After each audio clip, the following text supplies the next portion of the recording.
자, 다음 수명을 좌우하는 대근육, 다음은 어떤 근육일까? 자, 1번 힌트. 우리 몸의 중심축, 전신 지지대. 자, 힌트 두 번째. 부실해지면 꼬부랑 할머니가 되는 근육. 힌트 세 번째. 현대인의 자세 교정을 위해 단련해야 할 필수 근육. 예. 일단 중심축, 지지대 이러니까 배근육, 복근 아닐까요? 복근 중요하죠. 예. 아, 요거는 제가 좀 운동을 좀 해서 좀 잘 아는데요. 이 몸의 중심 부위인 척추, 이 배, 이 골반을 지탱하는 코어 근육. 그러니까. 코어 근육. 코어 근육 같은데요? 자, 둘 다 중요한데 박 교수님. 교수님. 정확하게 뭔가요? 네, 뭐 일부는 맞습니다만 정확하게 아까 그 예시된 근육들은 이제 등 근육입니다. 우리 등 근육. 쪽에 있는 근육들이 큰 근육들이 있는데요. 근육은 뭐 여러 층으로 되어 있는데 이제 가장 우리가 이제 잘 알고 있는 광배근이라고 있죠. 이름 그대로 등 쪽에서 이제 제일 넓은 근육입니다. 그래서 화면에 보시듯이 팔하고 허리 쪽에 연결되어 있는 광배근이 있고 우리가 뭐 육체 운동할 때 역삼각형을 네. 이루는 중요한 근육이고 저 근육은 사다리를 올라갈 때 이제 쓴다고 생각하시면 쉽습니다. 그래서 이제 뭐 턱걸이 할 때 단련을 할 수가 있겠고요. 예. 또 승모근이라고 하면은 우리가 이제 목하고 등 쪽에 이렇게 연결된 근육들이 있어요. 이 모형을 보시면 목부터 이렇게 어깨까지도 내려오고요. 또 아랫부분은 또 세모꼴로 해서 가운데 등 쪽으로 이렇게 붙게 됩니다. 네. 승모근의 이름은 중세시대 때 그 수도승의 복장 있지 않습니까? 후드 같은 그런. 그걸 모자. 생각하시면 네. 딱 보기가 쉬운데 우리가 이렇게 으쓱으쓱하는 그런 역할도 하고 또 그 견갑골이라고 하는 뒤에 날개뼈를 뒤쪽으로 붙이고 이렇게 뒤로 하는 그런 역할도 합니다. 그 위치에 따라서 조금씩 다르고 몸 가운데 있는 척추 기립근이라고 하는 것도 층층이 쌓여 있는데 안에는 그 척추 한두 마디를 연결한 작은 근육부터 바깥으로는 이 광배근의 승모근 아래쪽으로 들어가면 여러 마디를 연결해서 우리가 몸을 이렇게 일으켜 세우거나 꼿꼿한 자세를 유지하는 그런 그 역할을 하는 근육들이 있습니다. 그렇군요. 이 나이가 들면 이게 허리가 이렇게 굽지 않습니까? 맞아요. 네. 이게 그럼 전부 다 저 등 근육이 부실해서 그런가요, 교수님? 예, 그럴 수도 있고요. 등 근육이 부실하면 이렇게 몸을 갖다 꼿꼿하게 세우는 역할을 잘 못하는데 또 척추 압박골절이라든지 뭐 파킨슨병 이런 질환 때문에도 그럴 수가 있습니다. 그렇지만 그런 문제가 있을 때도 등에 있는 근육들을 단련하면은 네. 자세를 유지하고 이렇게 원활한 움직임을 하는데 도움이 됩니다.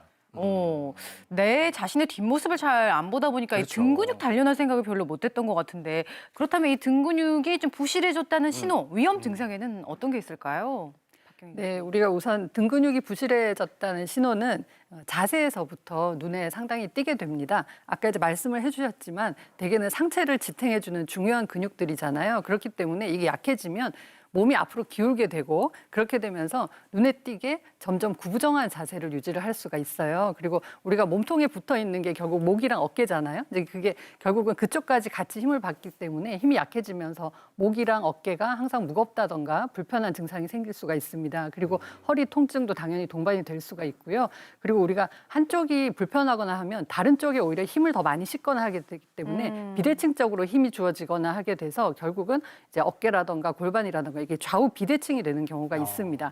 그리고 나도 모르게 이제 어느 순간 봤더니 거북목이 돼 있다던가 아니면 예전보다 등이 많이 굽으면서 키가 많이 작아져 있다던가 이제 그럴 때는 이게 뭐 다른 뼈의 원인도 있을 수 있지만 혹시 내가 이제 등에 있는 근육들이 약해져 있는 상태가 아닌가를 의심을 해볼 수가 있겠습니다. 네, 그리고 이런 자각 증상 말고도 평소에 내 등 근육이 부실한지 건강한지 좀 테스트해 볼 수 있는 방법이 있을까요, 트레이너님? 네, 당연히 있죠. 네.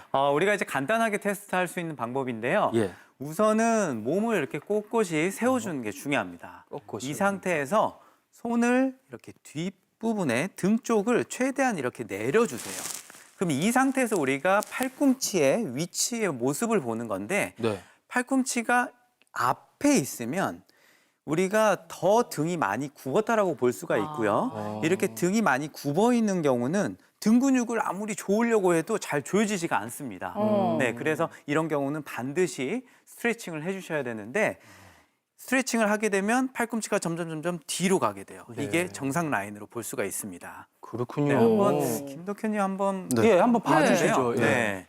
자, 이렇게 지금 벌써 우와. 손 자체가 뒤쪽으로 잘 가지가 않고요. 팔꿈치가 앞에 있죠. 보통 다 이러지 네. 않나요? 굳었나 봐. 네, 그만큼 많이 이제 굽어 있다라는 거죠. 아, 이런 굽어 경우 있다고요? 앞에 근육을 먼저 좀 스트레칭을 하고, 그 다음에 등 근육 강화 운동을 하는 게 좋습니다. 아, 그러고 보니까 옛날에 비해서 뭔가 등 긁는 게 좀 어려워진 것 같다 이런 생각도 드는데요. 그렇다면 이런 부실해진 등 근육 어떻게 꼿꼿하게 세울 수 있는지 네. 구분 등 펴는 운동 한번 앞으로 모시고 배워보도록 하겠습니다. 네. 김덕현 씨, 김승희 예, 예. 아나운서 한번 배워볼게요. 구분 등을 어떻게 필 수 있을까? 예. 일단은 이제 의자를 좀 활용을 할 건데요. 네. 의자에서 조금 떨어져서 떨어져서. 살짝 앞에 먼저 잡으세요. 네, 예. 잡으시고 그 다음에 무릎을 이렇게 살짝 구부려 줍니다. 펴지 말고 구부려서요. 그렇죠. 그 다음에 손을 이렇게 포개 주세요. 이렇게. 그렇죠.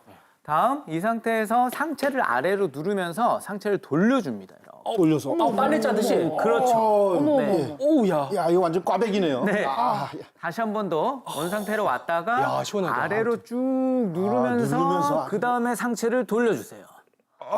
그렇죠. 앞에 하고 뒤에 하고 쭉 스트레칭이 되죠. 한 번만 더 아래로 쭉 누르면서 쭉 스트레칭. 어이구야. 그렇죠.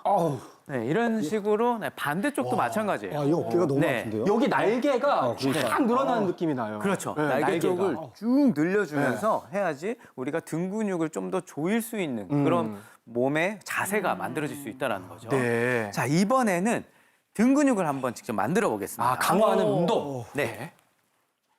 자, 앉아서 하네요. 그렇죠?